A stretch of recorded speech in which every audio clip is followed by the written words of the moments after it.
pronto ahorita vamos a hablar de los modelos de psicoterapia. Hay muchísimos modelos de psicoterapia y quiero que presten atención. Los primeros, ¿verdad? Modelos psicodinámicos. ¿Alguien ha escuchado acerca de los modelos psicodinámicos? O psicoanálisis o Freud. Sigmund Freud. ¿Quién ha escuchado? ¿Ah? Que todos sus modelos se basan sobre la sexualidad. Ajá, correcto. Y los conocen como el enfermito de la psicología. Bueno, sí, según, ¿verdad? Sí, los bastidores. Y por aquí, ¿qué tú has escuchado? Pues que él es el padre de la psicología moderna y generó muchas ideas como tal que llevaron a otras personas a querer seguir estudiando sobre lo que es la psicología y llegar a lo que conocemos hoy. Y por aquí.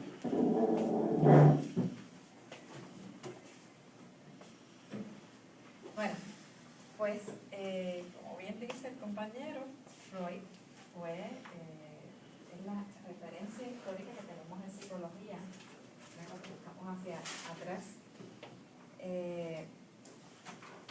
El psicoanálisis se fundamentaba en cosas simples, ¿verdad? Recordando que en esa época, la época victoriana, que era de mucha represión, pues obviamente el modelo va a responder a las necesidades de esa época. Si hay represión, ¿qué es lo lógico? Que yo hable acerca de deseos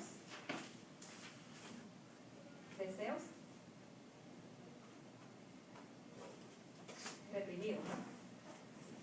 En la época en que vivo hay represión, hay deseos reprimidos y eso tiene que salir a flor. Es bien importante, la conducta se ve como un iceberg, donde lo que vemos arriba es lo que aparentemente es lo que percibimos, pero no vemos lo que significa. Cuando hablamos de las fuerzas del inconsciente, tenemos que hablar del inconsciente, preconsciente, y eso lo vamos a definir como ego, superego y, ¿verdad? Y son las fuerzas que nos dominan. Si lo vamos a ver en términos de que hay una pulsión, ¿verdad? Sería como el instinto. Muchos de nosotros, bueno, todo ser humano se mueve por instinto, ¿verdad? Hay un deseo, pero claro, razonamos y no actuamos por instinto, aunque por dentro están esos instintos. ¿En dónde se puede reflejar eso? Una situación común y corriente.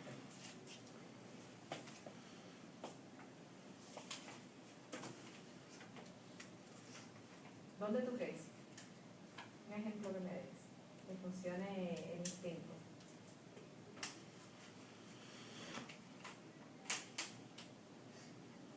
¿A ti nunca te ha dado el deseo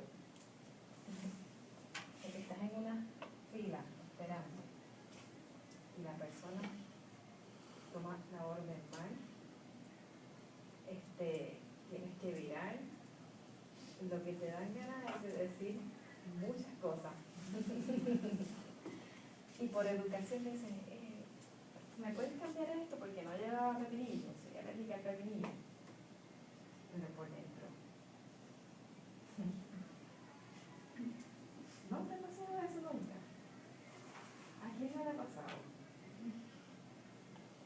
Y queremos decir muchas cosas y tenemos que reprimirlas. Porque sería un problema, ¿no? Si yo actuara por instinto, a lo mejor el simple hecho de que me dieran la orden equivocada va a provocar violencia, ¿no? Posiblemente. Posiblemente. Depende del grado de educación, ¿verdad? Y no estamos discriminando. Entonces, si lo vamos a ver de una manera simple, es como tener un ángel que está aquí, que me dice, no, la parte moral, eso no se hace, hay que portarte bien, tienes que ser educada. Pero por el otro otro lado tengo el demonio, que me dice, tan bueno coger la orden así y tirársela, y llenarla de ketchup. Un poco así, ¿ven? Y asociar que ese ketchup es un poco sangre, porque también está el instinto malo. Depende, ¿verdad?, de la personalidad, son los pensamientos que se van a evocar, pero va a haber un juego aquí. Y eso le pasa a todo el mundo. Ahora mismo ustedes que quisieran salir de aquí corriendo, porque no les gustaría, o sea, les gustaría probablemente estar en otro lugar, pero por dentro todos tenemos que estar sonrientes y disfrutando de la clase. Eso es sinceridad. Bueno, vamos a verlo más en detalle.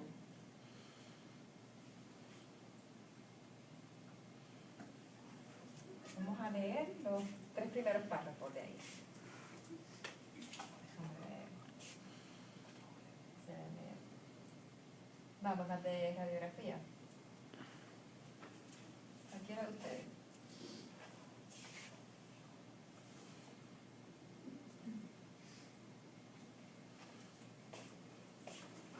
Modelos psicodinámicos. Diseño histórico. En psicología, el término psicodinámico hace referencia a aquellos modelos en los que el conflicto Psíquico. psíquico tiene un papel central.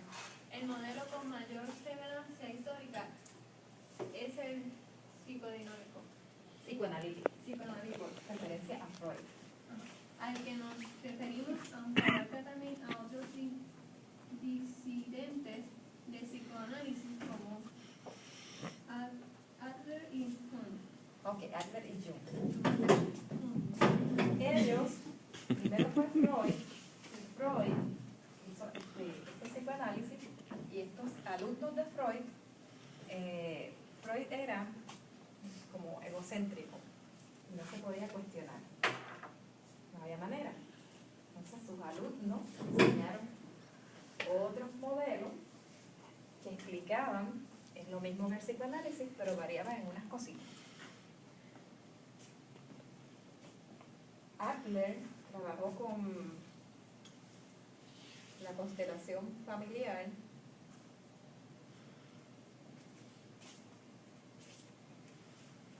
porque él decía también, o sea, no todo era sexo. Las relaciones humanas, según tú te vayas criando y el orden de nacimiento, ¿verdad?, te va a moldear un poco tu personalidad. ¿Qué se espera cuando hay un hijo mayor? ¿Qué características tiene un hijo mayor? ¿Cuántos de ustedes tienen hermanos? ¿Mayor? Yo soy el mayor. ¿Y tú? Mayor. ¿Y por acá? La mayor. No, no. ¿La menor? ¿Por acá? ¿No tienen hermanos ninguno? Ok. ¿En medio? Por eso no hablo. ¿Y tú? Menor. ¿Verdad? ¿Qué ustedes creen que son las características del hermano mayor o de la persona que es el mayor? ¿Qué se espera de ese joven? El ejemplo. Que sea el ejemplo. ¿Qué más? Tiene como cierta responsabilidad. Muchas veces cuando vas a la escuela y dice papá, mira el hermano tuyo, cuídalo. ¿Verdad? Hay cierta responsabilidad. ¿Qué pasa con el hijo que queda en el medio? Bueno, vamos al pequeño, para entender entre un polo y el otro, para saber. ¿Qué pasa con el pequeño? ¿Quién aquí me dijo que era el pequeño? Tú eres el pequeño. ¿Qué pasa con los pequeños? ¿No es consentido? Lo cuidan más, lo miman, entonces toda la atención de los otros también puede ser enseñada ahí. Depende la edad. Porque si la edad es muy cercana, lo que va a producir son celos, ¿verdad? Porque llegan y me destronan. Yo antes tenía toda la atención. Ahora hay alguien que delega todo y todas las cosas que me hacían a mí pasan a eso. Y paso yo a segundo plano. Si no se maneja de forma correcta, esto crea un problema. Bien. Si vemos que acá forma, el mayor esto es un ejemplo, tiene responsabilidad, el menor es consentido. ¿Qué pasa con el que está en el medio?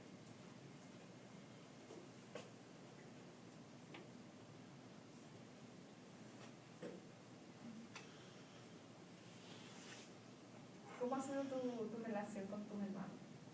Ya que tú eres hija del medio.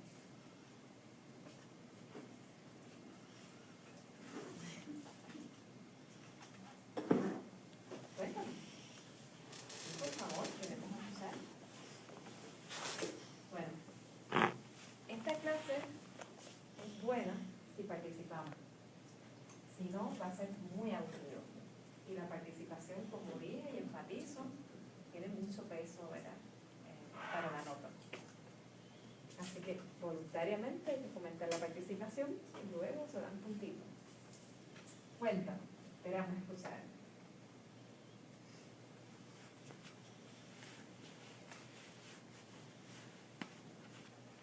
¿Alguien que esté en una situación o que conozca cómo se da la dinámica de gente que conozca que tienen hermanos? Es que depende. Porque si la mayor es femenina y el del medio salió varón y el más chiquito varón, pues del medio tiene la responsabilidad de todo casi siempre. Vela por la hermana y vela por el hermanito. En el caso de la familia... Tú lo llamas yo por creo que sexo, sí. por el género. Mm. Género en la cultura de Puerto Rico. Ajá. No, porque No necesariamente. tengo dos culturas. Bueno. Yo lo he visto igual. En otras culturas no necesariamente esto sea así. Por género. Lo que se espera, ¿verdad? Es que cuando hay hermanos que quedan en el medio, crea una lucha. Porque si vieron, el mayor tenía la responsabilidad y el menor es consentido, aquí hay una lucha. ¿Para allá o para acá? Y no hay esa claridad en términos de cómo yo me voy a establecer. No tengo la demanda, o sea, la demanda, la atención no es hacia mí, va hacia el pequeño o hacia el menor. Y quizás yo soy el que cojo los puños, o pasa cualquier cosa, me regañan a mí, porque quedo en el medio de todo. Y siempre son los del medio, mayormente, depende cómo se trata el menor, el del medio va a dar problemas.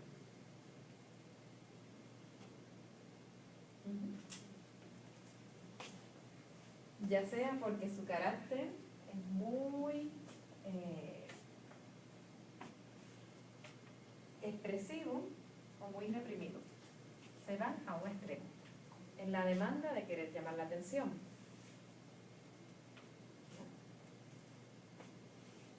Hay muchas formas de llamar la atención.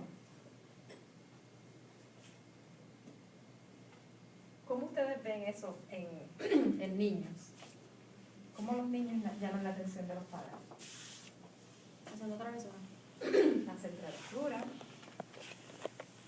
pueden simular condiciones, pueden decir, uy, me duele, o en la noche no se adapta, ¿verdad? Y pide esa atención. No está diciendo, mira, yo necesito atención, pero hace acciones que demandan esa atención.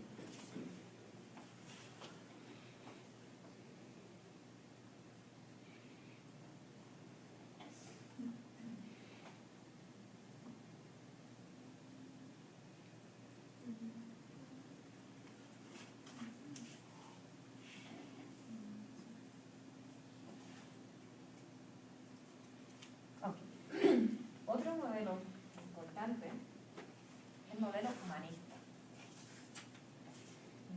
No lo puedo controlar. Ellos no dejan un control ahí además de ese. Esto. Es que ese control no es para ese monito. Ay, bendito sea Dios. Bueno, pues yo lo voy a mirar desde aquí. No, porque pusieron uno nuevo y la computadora está teniendo problemas para correrlo. Sí, y acá no se ve eso. Que no lo puedo quitar Y esto no es de tacto. Casi me respondió. ¿Ah? Si te vamos. Pues mira, no sé. Pero esto no es de... Bueno, vamos a ver. Modelo humanista. ¿Quién lee?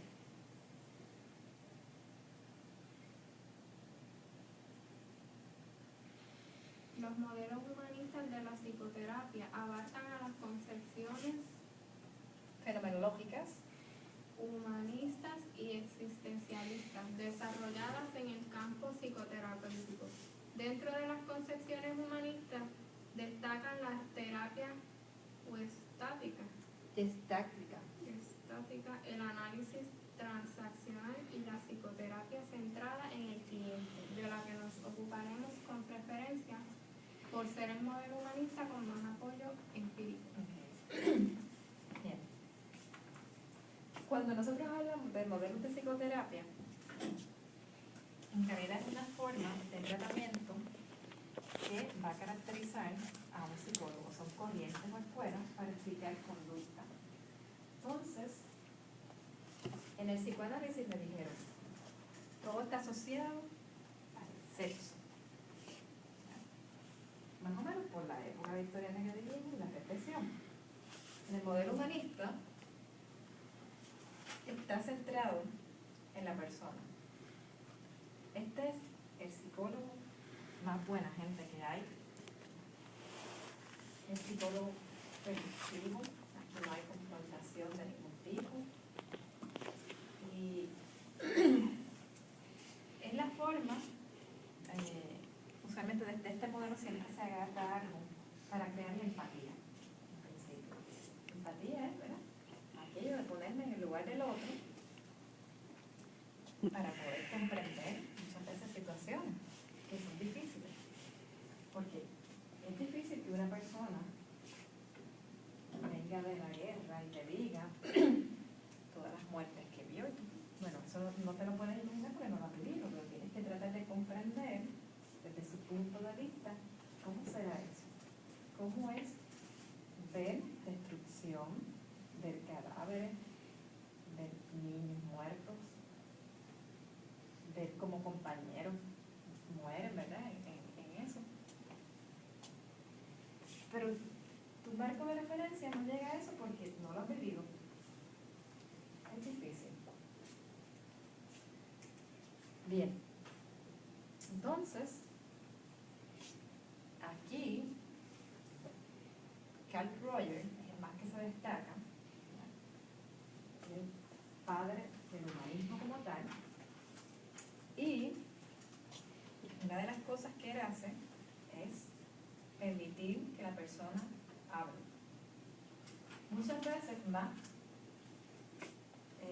sobre todo, ¿verdad?, en este modelo, si la persona tiene la oportunidad de expresarse, ustedes saben que a veces ustedes ven personas, y eso pasa también en terapia, que lo que le gusta ir a consulta es para hablar, porque en la casa no tienen el espacio para eso. Y aunque tú no le digas nada que sea crucial, ningún consejo, ninguna recomendación ni nada, el hecho de haber podido hablar. Yo recuerdo una cliente que yo tenía, mayor, y cuando ella iba a consulta,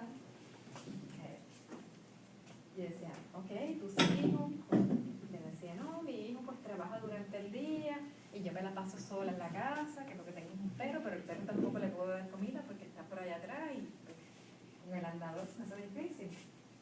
¿Y cuál es la técnica de ella? Ella llevaba galletas a consulta y me decía, venga doctora, coma galletas. No, pero yo quiero ver que se las come, que son buenas. Entonces, lo que hacía era, que doctora, come y déjame hablar. Y con eso, cuando ella terminaba de hablar, era su terapia, porque ella lo que necesitaba era expresar y no paraba. Y aunque yo no soy partidaria del modelo humanista, terminaba comiendo las galletas. Estaban siempre muy buenas. Siempre traía variedad. Pero ella sabía muy bien es importante cuando la persona está expresando su historia, la empatía, ¿verdad? Esa misma paciente muchas veces decía, era muy religiosa. Recuerden que les hablé que en el principio la fe tenía un papel muy importante. Pues ella decía que cuando ella le dio asma, quien la sacó del episodio de asma era ella. Yo quiero que usted escuche cómo fue eso. Y yo la dejo hablar, no la interrumpo. Y de repente ella tiene una reflexión, hace una introspección y dice, se queda mirando así y dice, doctora, ¿usted cree en Dios? O sea, después que me contó todo, entonces me lo pregunta. Dijo, no. Lo importante es lo que tú creas, no lo que yo crea. Siempre, ¿verdad? Ellos van a intentar validar sus creencias con las tuyas, y aunque tú no comulgues lo mismo, lo importante siempre es lo que la persona crea. Eso no se va a cambiar jamás, porque esa es su fortaleza. Y esto crea conflicto. Recuerdo cuando yo tenía en internado un caso muy interesante con una paciente que vivió interna 25 años en un templo india, Hare Krishna. ¿Habían escuchado lo que son Hare Krishna? ¿No? Bueno, pues es una filosofía muy diferente. Aquí no se habla de Dios, se habla de Krishna, se habla... ¿Tú has escuchado? ¿No? Nada de eso. Por encimita, pero no. ¿Verdad? Que son gente que van vendiendo unos libros, entonces te dicen de su filosofía. Sobre todo en Nueva York, en los aeropuertos, te los vas a encontrar mucho. Bueno, y tienen unos cánticos que muy bonitos también. Hare Krishna, Hare Hare, Rama, Rama. Por si lo escuchan. Es eso. Así mismo, pero cantando, pues. Sí, lo tuve que aprender para poder trabajar con ella. Siempre tienes que, ¿verdad? Entender el mundo de una persona es entrar más allá, no solamente escuchar que creen esto, a ver qué significa esto. Y ella era un conflicto en ese proceso de internado porque yo tenía claro que hay una cosa que se llama sensibilidad cultural. Esta mujer era puertorriqueña, pero era diferente al resto. Y cuando me supervisaban tenía una persona que hacía esa tarea, ¿verdad? De supervisora, y era evangélica. Entonces quedaba en el punto donde ella me decía, es que esa mujer no tiene a Dios. Y yo decía, pero ¿por qué ella tiene que decir esto? Si no puede atentar, ¿verdad? Lo que te están enseñando justamente, no puedes atentar contra las creencias de tu cliente, porque es su fortaleza. Entonces era horrible, porque tenía que, ojalá que ella no vea esto en el YouTube. Esas son cosas que uno hace cuando es estudiante. Tenía que decir, sí, yo le voy a hablar de eso, porque era su recomendación, pero no hablaba de eso, escuchaba, ¿verdad? Y reforzaba lo que para ella era bueno. Es que no es necesario tratar de inculcarle algo al paciente. Eso es, te vas en contra de los mismos principios como tal. Claro, lo que pasa es que hay una línea que no se puede cruzar, hay un límite, ¿verdad? En la relación médico-paciente, en donde tienes que respetar los valores, las creencias, y no puedes imponer nada tuyo, aunque tú pienses que lo que tú entiendes es lo correcto. O superior en todo muchos el casos. mundo tiene su marco de referencia y siempre lo que nosotros pensamos, decimos, esto es lo que es. Si tú crees, ¿alguno por aquí de la iglesia? ¿O de alguna religión en particular? ¿Cuál? Pentecostal. Pues, yo puedo decir quizás, a ver, últimamente he estado leyendo de los musulmanes, ¿no? Y Alá y esto y lo otro. Yo puedo pensar que eso es lo correcto, porque es lo que para mí me está dando sentido. Y te lo explico, pero para ti no vas a tener ninguna, no te vas a identificar con eso.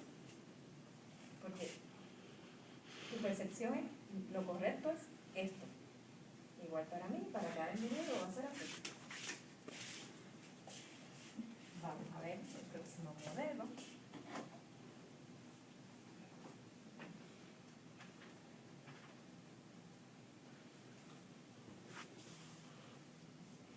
Vamos a ver el primer párrafo del próximo modelo.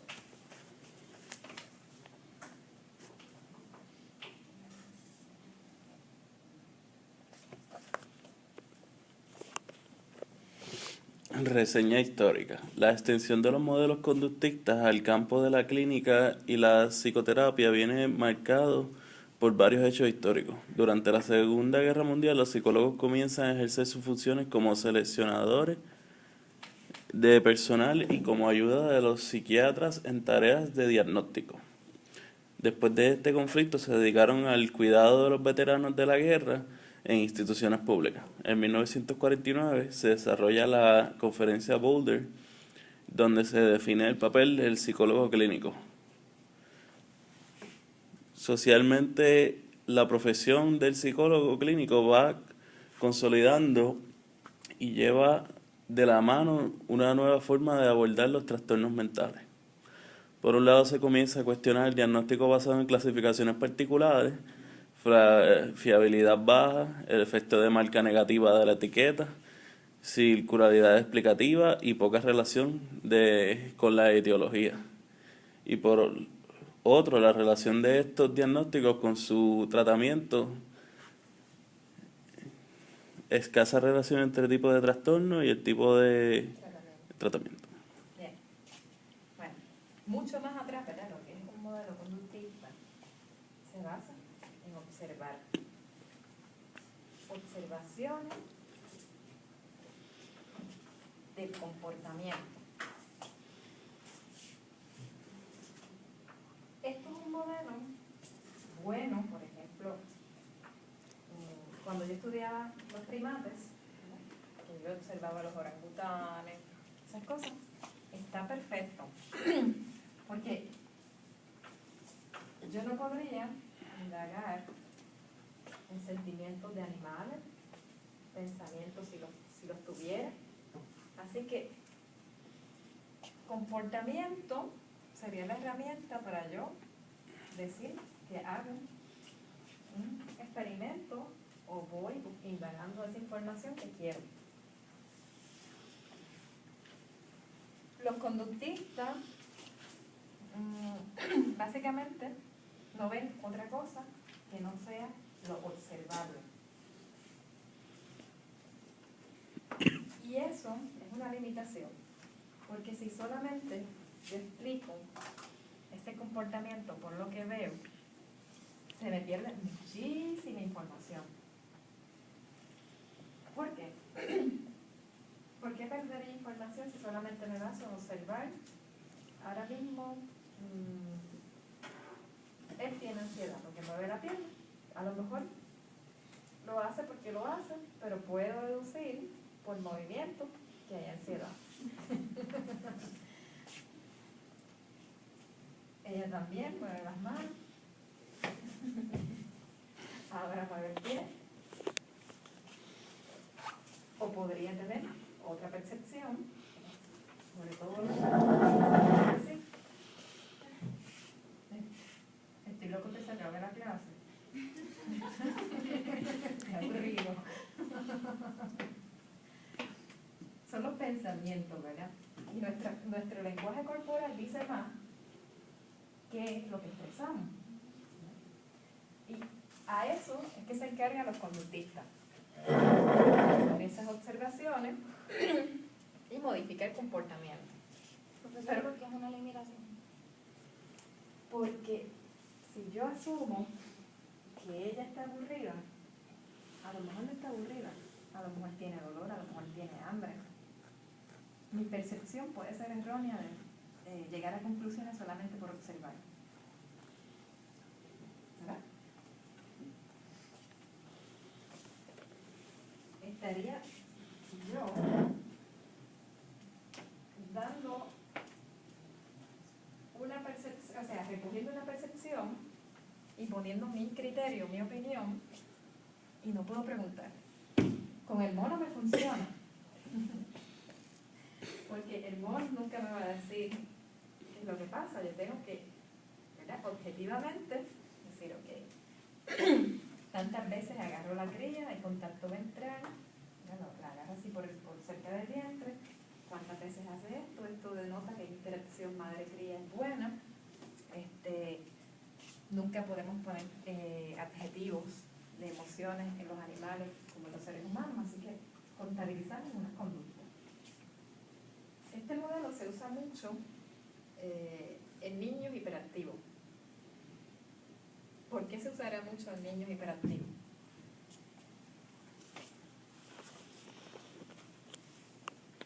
Nunca está quieto. ¿Ah? Porque nunca está quieto. Entonces, si yo lo que quiero es cuantificar ciertas conductas, yo hago